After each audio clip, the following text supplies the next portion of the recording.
সালমান শাহ এক কথায় যদি বলি একটা সুপারস্টার, সে সুপারস্টার।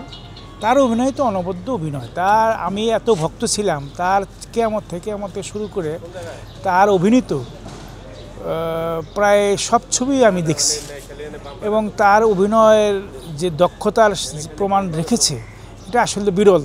এরকম অভিনেতা আর হবে না, আসবে না। তবে আমার জীবনও খুব ইচ্ছা ছিল যে তার সাথে অভিনয় করার।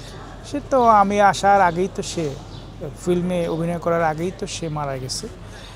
আমি আইসা সাকিব খানকে পাইছি, কিন্তু সালমান শাহকে পাইনি। কিন্তু তার একটা ভক্ত ছিলাম।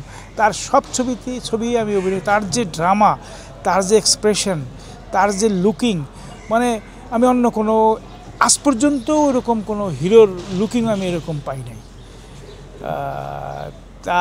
তারে একবার আমি মানে সশরীরে দেখছিলাম, দূরে দাঁড়ায় ছিল। তখন আমি অনেক এফবিসিতে তখন নতুন ঢুকে মানে জীবনের প্রথম বেড়াইতে আসছি। আইসা দেখি যে এই আপনার যে করইতলা, ওইখানে সে দাঁড়ায় আছে। আমি দূর থেকে দেখলাম যে সে দাঁড়ায় আছে। তার যে স্টাইল, মানে এটা বলার অপেক্ষা রাখে না। এটা তো দেশবাসী জানে যে সে কেমন ছিল।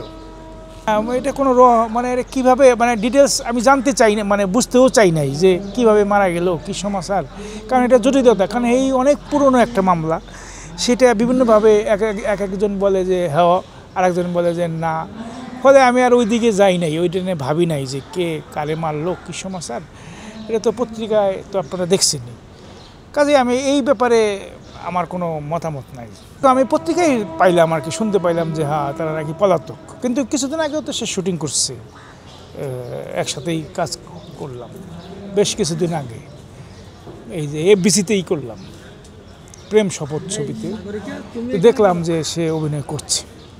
তারপর কালকের থেকে না, আমি অবশ্য ইউটিউবে পাইলাম যে সে নাকি এরকম, কিন্তু পলাতক কিনা সেটা তো আমি শিওর না।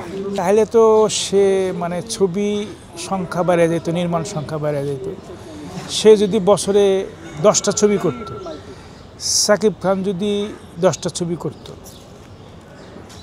মান্না সাহেব থাকলে সে যদি 10টা ছবি করত, 30টা ছবি যদি বছরে হইতো, মানুষ তো সব আর্টিস্টরা অভিনয় করতে পারত এবং এই চলচ্চিত্রটাই অনেক উন্নত হইতো। হ্যাঁ, এটা আমার আফসোস।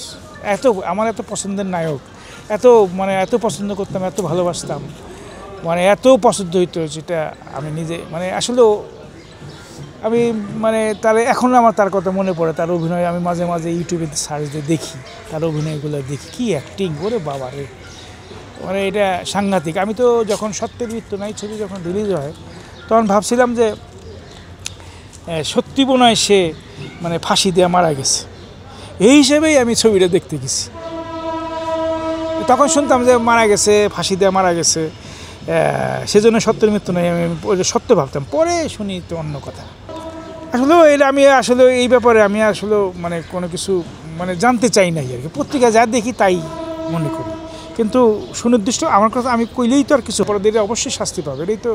এটাই তো বিধান, এটাই তো সত্য যে যারা মানে এই একটা মৃত্যু মানে এই একটা সুপারিশ, একটা দেশের সম্পদ, সে এটাকে তার শুধু সালমান শাহ তো শুধু একজন অ্যাজ এ হিরো তা না, সে একজন দেশের সম্পদ।